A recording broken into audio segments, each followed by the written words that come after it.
Bienvenue dans Masquer les émotions. Avant de commencer, je vous invite à vous abonner à la chaîne et à activer la cloche pour recevoir les prochaines vidéos. Et si la vidéo vous plaît, n'hésitez pas à la liker, à laisser un commentaire et à la partager autour de vous.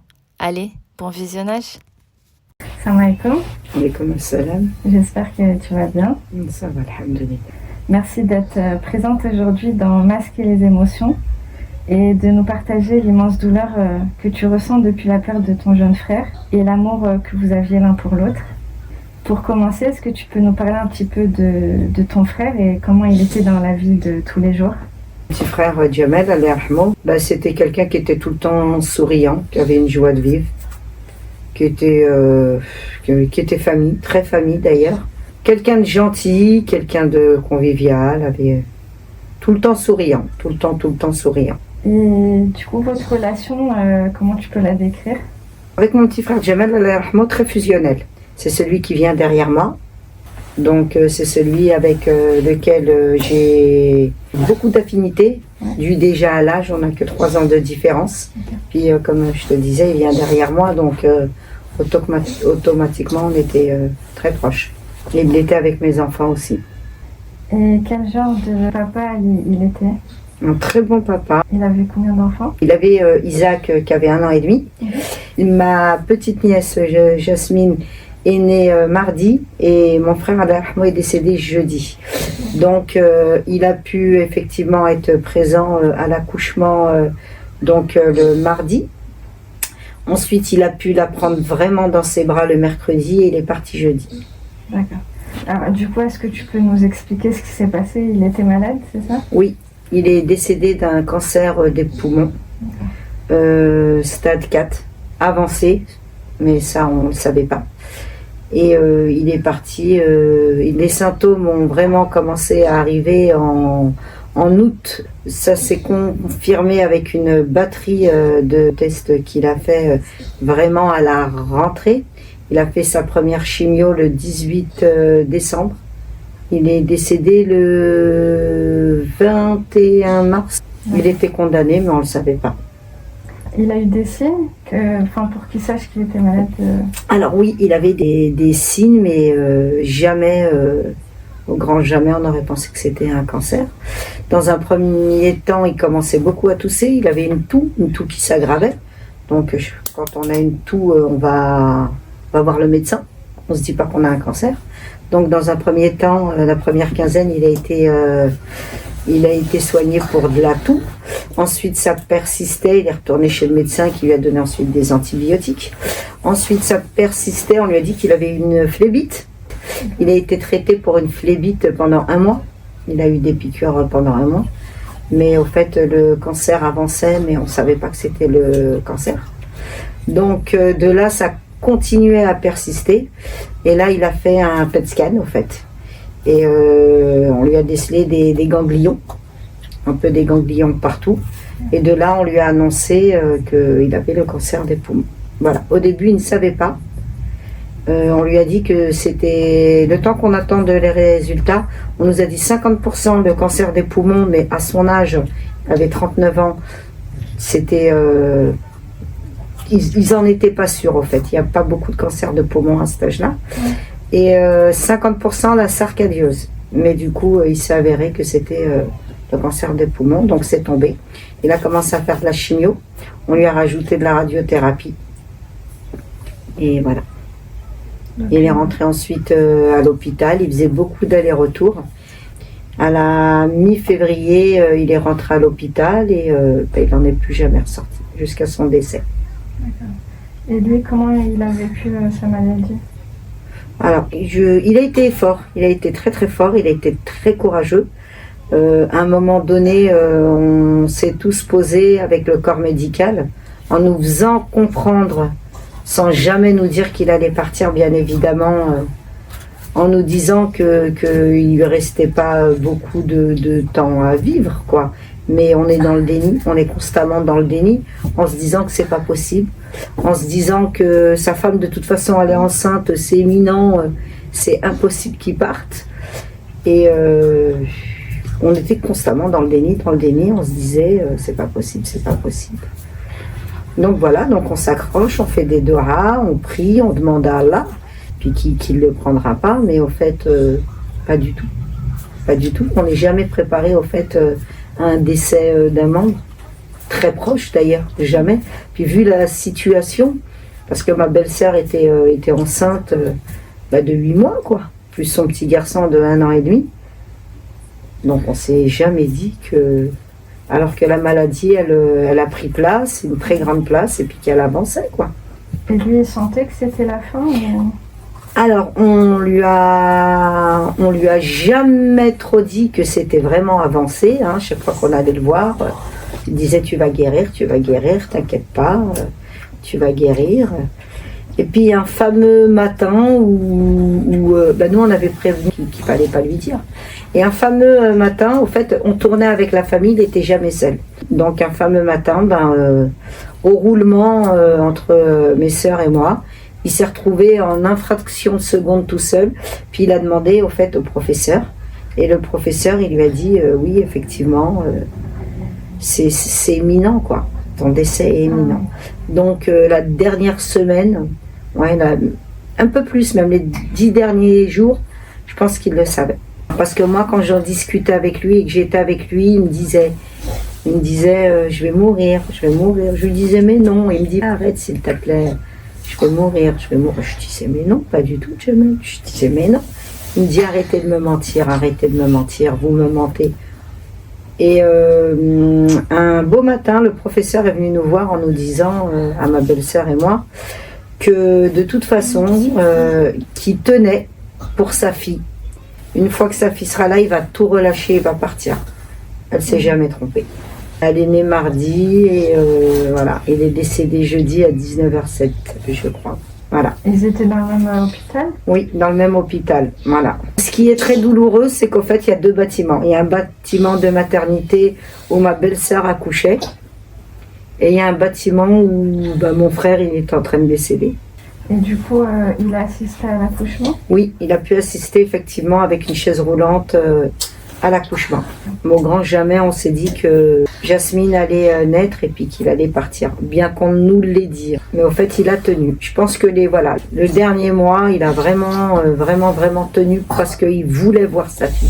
Et une fois qu'il l'a vue, il a tout relâché. Et du coup, ça s'est organisé comment? Comment ça se passe? Oui, il est dans son service.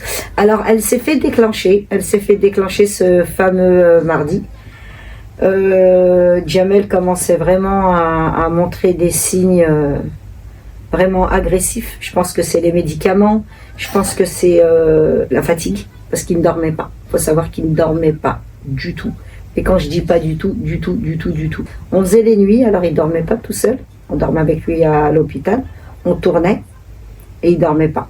Et je pense que ça aussi, ça a été crescendo. Ouais. Ça a été crescendo pour mon petit frère Alain Rahman, oui. Et c'était sa demande, et c'est lui qui souhaitait assister?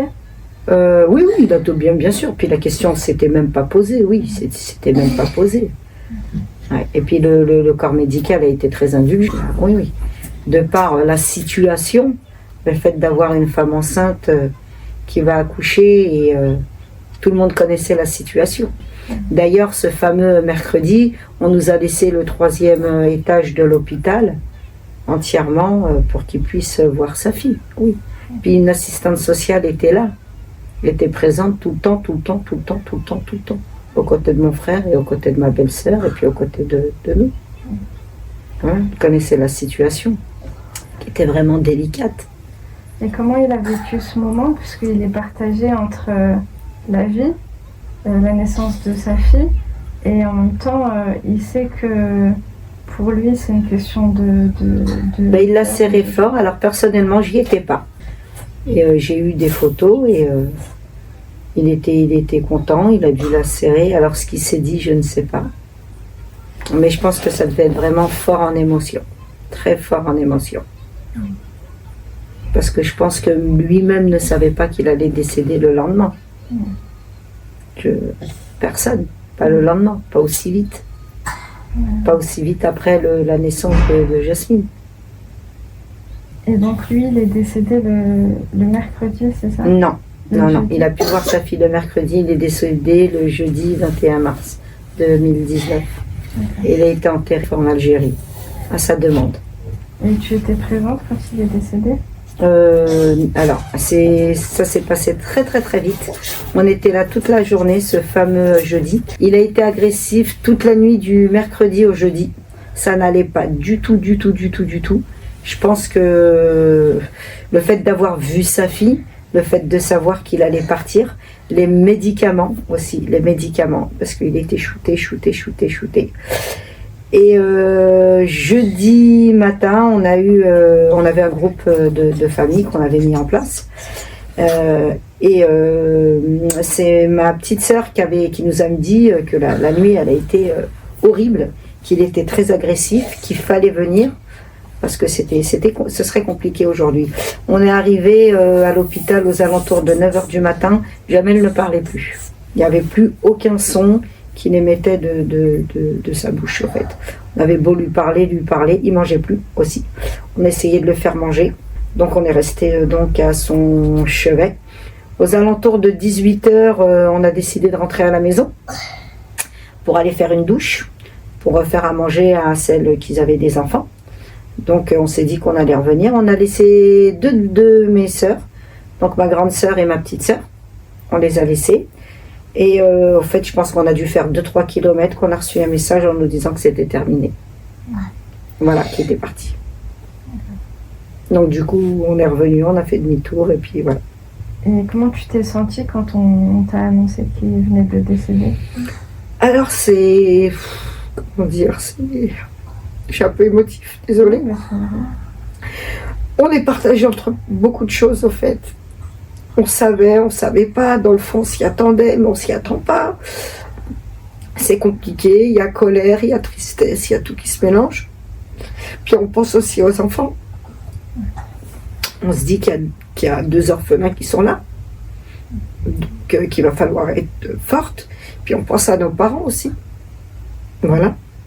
Donc à ce moment-là, ouais, il faut être fort ou forte.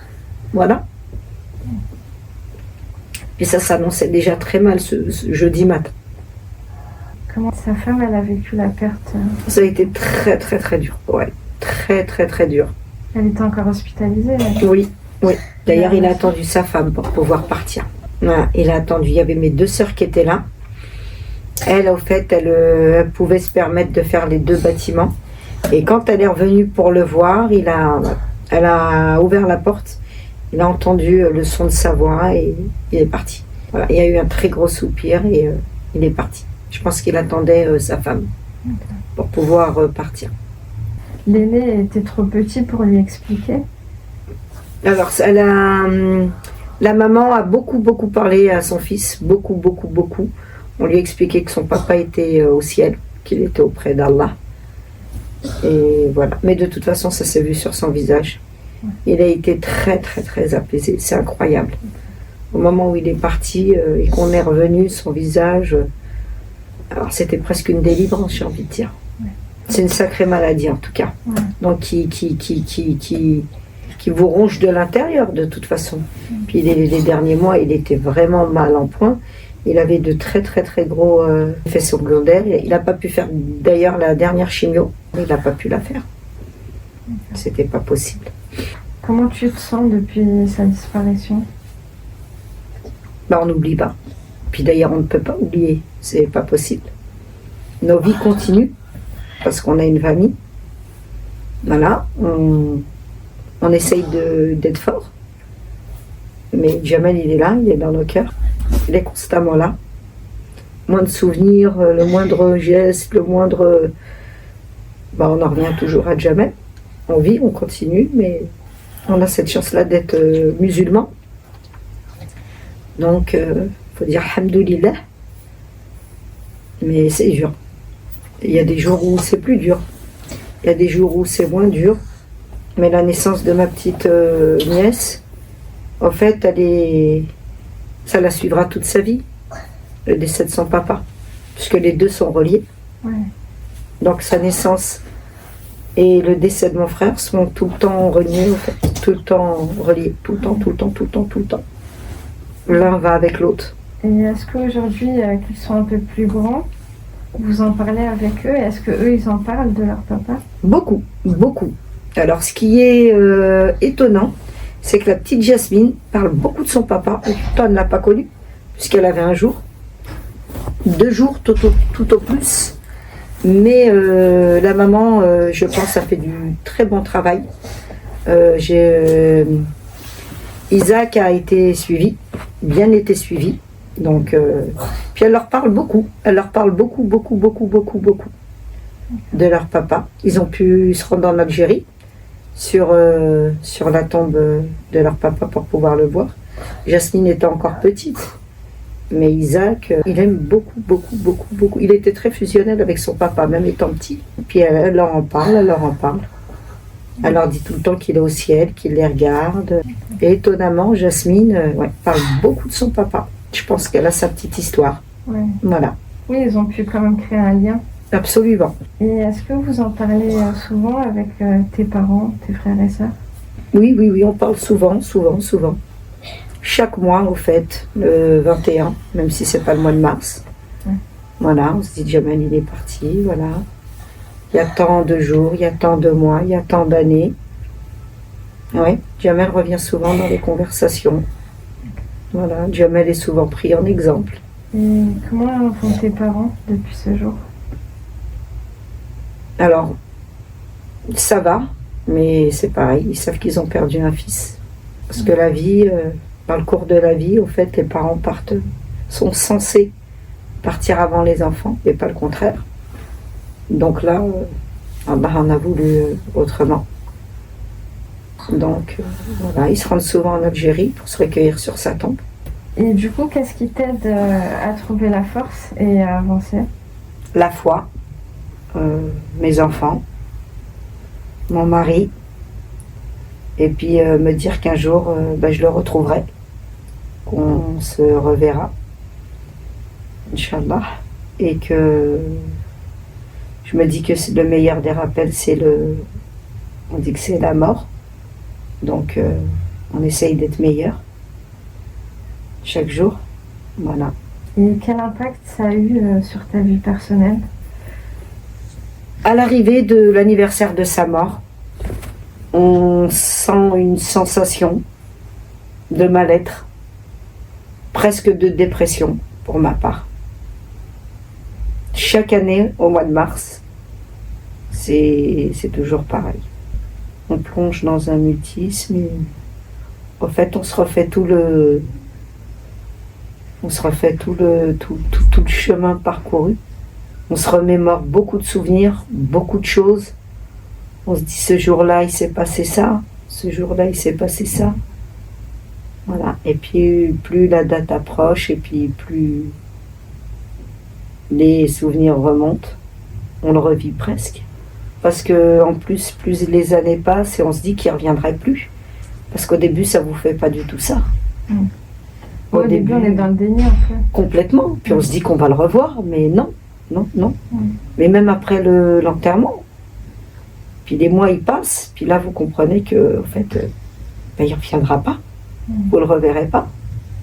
Et puis surtout quand je rends visite à ses enfants, à sa femme, on comprend qu'il n'y a plus de Jamel.